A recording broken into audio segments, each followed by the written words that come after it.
Oh là, il y a un bel oiseau qui vient de se poser à côté. Bonjour, bonjour les amis. Alors nous sommes en 2023 et on va commencer. Bah écoutez, charité bien ordonnée commence toujours par soi-même, comme dit le proverbe. Donc je vais vous présenter en ce premier livre de 2023, ben, mon livre. Voilà, je vous avais dit, je vous ai présenté, j'ai écrit un livre il y a un an déjà. J'en ai pas fait la promotion sur la chaîne parce que j'osais pas, mais en 2023, j'ose tout. Donc voilà, c'est un livre qui parle du thème, qui parle de différents thèmes dont on traite sur la chaîne. Et c'est un livre, voilà, pour une ouverture. C'est un livre accessible à tous. Donc je vous le présente, je tarde pas à vous le présenter. C'est Les autostoppeurs de moi-même. Donc voilà, Les autostoppeurs. Ce sont mes récits sur la route. Alors je vais vous lire un extrait, vous aurez l'avantage et le privilège d'entendre un récit entier en fait. Et ben, je raconte ces tranches de vie, les personnes que j'ai rencontrées sur la route, que j'ai pris en autostop. Il faut savoir que ces personnes que j'ai pris en autostop, c'est même pas moi qui décidais, c'est comme si la voiture s'arrêtait toute seule sur le bord de la route. Parce que j'en ai vu des autostoppeurs, j'ai fait beaucoup de routes à l'époque, j'étais beaucoup sur les routes. Et je vous assure qu'il y a des gens que je voyais sans les voir, et puis il y en a d'autres sur lesquels je m'arrêtais, mais des fois même très brutalement, quoi. Comme si la voiture fait absolument que je les prenne. Bref, donc je les prenais et évidemment, ben, c'est des tranches de vie, c'est avec ma façon de raconter. Donc voilà, comme je fais toujours un peu le clown, je partage les outils que je connais. Et c'est une façon ben, qui nous permet d'en apprendre sur nous, sur nous-mêmes, sur la relation aux autres, au monde, tout simplement dans la simplicité du partage et de l'ouverture. On passe un bon moment parce que c'est pas mon livre, mais c'est le retour que j'ai eu. Donc voilà, on sourit et, et je partage des outils. Alors, il y a quelques récits, il y a des choses évidemment qui ont été un petit peu. Voilà, mais vous savez, avec ce livre, quand je l'ai écrit, c'était pendant les 2 ans, on était plus ou moins enfermés. Et en fait, il s'avère que ce livre, pendant ces 2 ans, j'ai fait plein de choses. Et il s'avère que ce livre, ça a été, ça faisait très longtemps que j'avais envie d'écrire. Et puis voilà, je me suis lancée, je l'ai écrit, j'ai trouvé un éditeur, l'opportunité des rencontres et des partages. Donc je vous lis tout de suite, ben écoutez, un récit, le récit qui s'appelle La Dame de l'autoroute. J'habitais la belle ville d'Albi dans le Tarn. Sortis du centre-ville, nous sommes vite rattrapés par la campagne et c'est ce que j'aime le plus. J'y ai trouvé une belle énergie. Je suis vite tombée amoureuse de cette ville et de ses alentours. Depuis quelque temps, je suis en freelance dans l'événementiel. Je me suis installée dans ce département situé au croisement de mes organisations. Pour une fois, un long week-end sans organisation. J'en profite pour rendre visite à une amie qui habite près de Valence. Le rendez-vous est arrêté. Je prends des petites routes du Tarn pour rejoindre l'autoroute A75 en direction de Montpellier, gratuite jusqu'au péage de Saint-Jean-de-Védas. Je savoure les paysages qui bordent cette voie rapide à perte de vue. La campagne, les villages, la nature. J'en prends plein les yeux. La nature. Cette journée et ce week-end de partage avec mon ami. Vivre tout cela me remplit de gratitude. Le temps est magnifique, chaud mais pas trop, grand soleil. Nous sommes en semaine, peu de voitures sur la route. Alors que j'ai rejoint l'autoroute et m'approche de Montpellier, mon regard est attiré par une dame sur le bas-côté, entourée de 2 sacs de toile assez imposants, rayés bleu, blanc, rouge. Dans ma tête, les questions se bousculent. Que fait cette femme, cette dame ici? Qui a pu la laisser là? Il n'y a rien. Comment est-elle arrivée là? Une extraterrestre? Et vlan, vous avez compris, la voiture ralentit et se met à sa portée. Je baisse la glace. Vous allez où? En croyant vraiment qu'elle irait sur Montpellier, qui n'était pas si loin que ça. À Valence, enfin, à côté. Waouh, Valence, il y a bien 2 heures de route. Ben montez, j'y vais aussi, enfin j'y passe, je continue plus loin. Merci, vous êtes gentil. Je lui souris. Une fois un sac calé dans le coffre et l'autre à ses pieds, nous repartons. Cette dame m'intrigue. Je n'arrive pas à comprendre comment elle m'est apparue d'un coup sur le bord de la route. À ce jour, cela reste encore un mystère pour moi. Quel âge peut-elle avoir? Est-elle vieille? Ses cheveux longs, cendrés, qui lui tombent sur les épaules de façon éparse. Son visage façonné de quelques rides laisse bon train à mon imagination qui se balade sur toutes ces tranches de vie qu'elle aurait vécues. Est-elle jeune? Sa large jupe façon gitane, en tissu fleuri, son haut, plutôt passé et étroit, laisse deviner un certain embonpoint. En fond, une jeune baroudeuse. Les semelles usées de ses chaussures simples me questionnent sur son milieu. Ses sacs bondés me faisaient penser aux Romanichels et aux Africains qui voyageaient. Et oui, je sais, cela vous intrigue, j'ai cette capacité de poser mon regard sur ce que les autres survolent, ce qui me vaut le surnom d'œil de lynx par mes amis. Malgré tout cela, je savais qu'elle ne faisait pas partie des gens du voyage. Drôle d'impression. J'étais déstabilisée. Par quoi? Son état qui révélait une certaine pauvreté ou ce regard doux et pénétrant qui me regardait. Pourquoi la juger pauvre? Oui, pourquoi? Je sentais son regard sur moi, avec cette étrange sensation qu'elle lisait en moi comme dans un livre ouvert. Nous roulions en silence. Je n'osais pas la regarder, craignant que mon regard reflète mes pensées. Quelque chose me disait qu'elle était capable de deviner. Je rompis le malaise que je sentais grandir en moi en lui demandant sa destination exacte. Elle me regarda un long moment avant de me donner une réponse plutôt évasive. Cela alimenta encore un peu plus les pensées qui tourbillonnaient dans ma tête tel un bateau pris dans la tempête. Puis je lui demandai si elle avait l'habitude de faire du stop. Même réponse. Aïe, ma tête virait à l'ouragan intérieur. Si ça continue à ce rythme, arrête tes pensées, me dis-je intérieurement en m'adressant directement à mon mental. Eh oh, là-haut, stop! Je tiens plus la barre du navire, je vais couler, c'est un tsunami sous mon crâne. Les kilomètres défilaient et le silence persistait. De temps en temps, je trouvais quelques mots à dire, comme « N'hésitez pas si vous souhaitez vous arrêter pour les toilettes, besoin de boire ». Elle répondait invariablement « Merci, vous êtes gentille ». Et toujours ce regard doux et profond qui, lorsque nos yeux se croisaient, me laissait une sensation bizarre, un quelque chose d'inexplicable comme un malaise et pourtant sans peur. Je me souviens de ces yeux noirs, intenses et mystérieux, qui avaient un côté absent, qui étaient ailleurs. Oui, mais où? Moi, si bavarde, cette dame me laissait muette.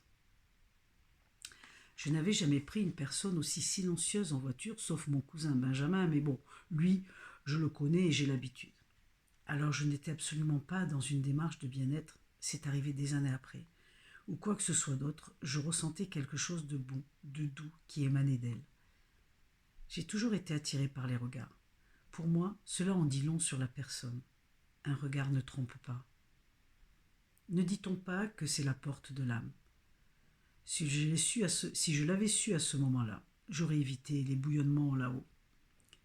Puis mes pensées ont cessé sans que je me rende compte. Quelque chose remplissait la voiture, un truc invisible qui m'a rendu plus apaisé. Soyons honnêtes, quand le métro du mental cesse, on se sent plus léger.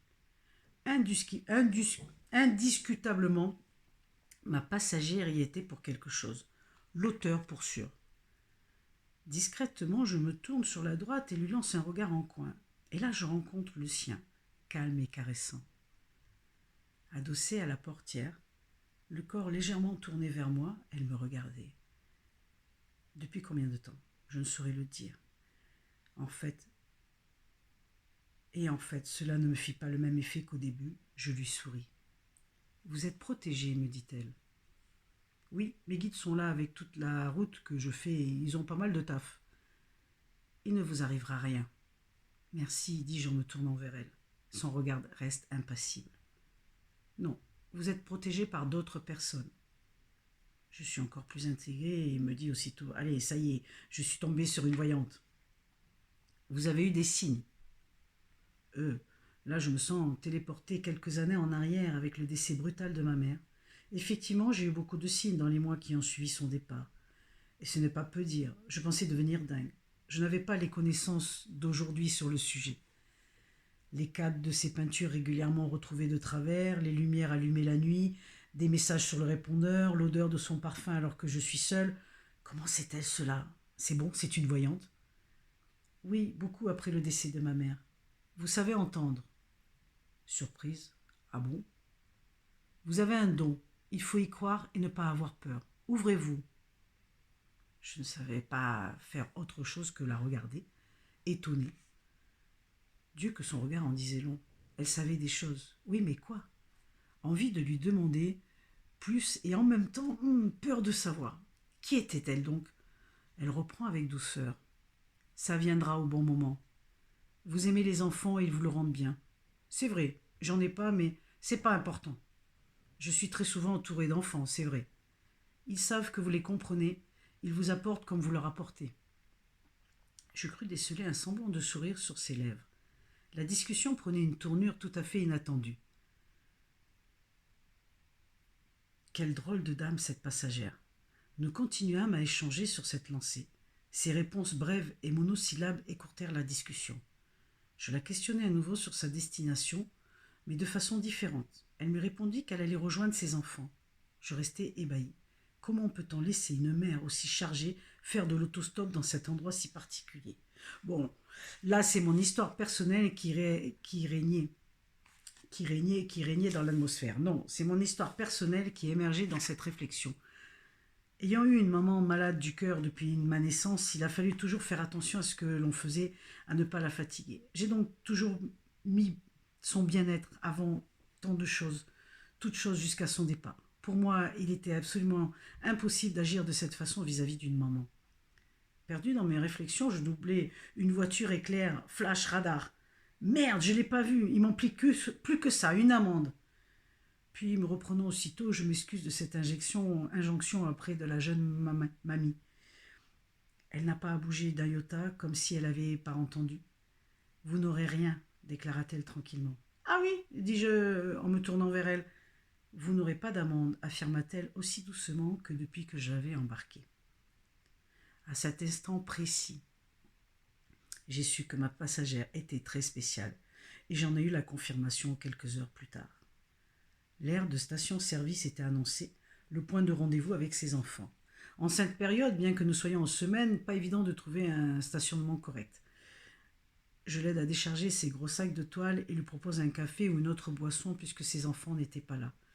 Elle refuse gentiment et me remercie avec son regard intense, toujours aussi pénétrant et doux. Cela ne me dérangeait plus, je m'y étais habitué. Je plongeai dans son regard et lui souris de tout mon cœur. Quelque chose de spécial, d'indéfinissable m'enveloppa. C'était douillet, aimant, esquis, harmonieux et bien plus encore. Aucun mot ne pouvait le décrire, je crois. Je me suis sentie comme jamais. Je la laissai sur le trottoir et allai à l'intérieur, jugeant l'attente trop longue aux toilettes, et comme j'étais presque arrivé chez mon ami, je ressortis. Ma passagère avait disparu. En l'espace de quelques secondes, elle n'était plus là. Je demandai aux personnes alentour s'ils avaient vu quelqu'un la prendre. Ils me regardèrent étonnés. « Il n'y avait aucune dame, dirent-ils d'une même voix. » Je ne pus m'empêcher de sourire en silence. Et en silence de remercier l'invisible pour cette rencontre hors du commun. Il fallait bien le dire. Je crois que je m'en doutais. Il y avait cette sensation de quelque chose de mystérieux qui régnait dans l'atmosphère. Il est certain que j'ai vécu un truc vraiment très spécial ce jour-là. Dès le départ, il y a eu ce sentiment d'étrangeté qui s'est transformé au fil de la route.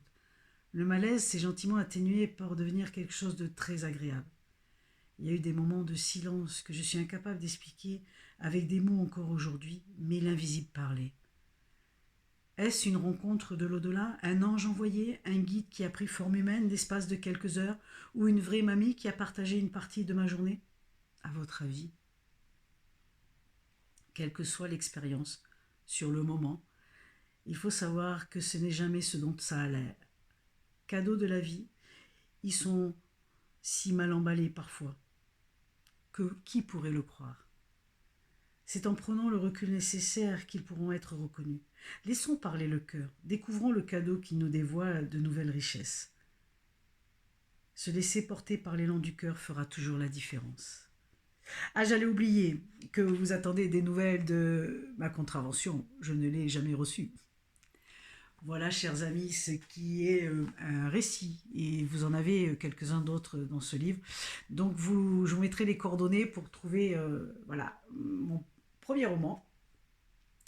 Et si vous avez l'élan du cœur, comme je dis, n'hésitez pas, faites-vous plaisir. Je vous remercie, puis je vous dis à tout bientôt. Bye bye.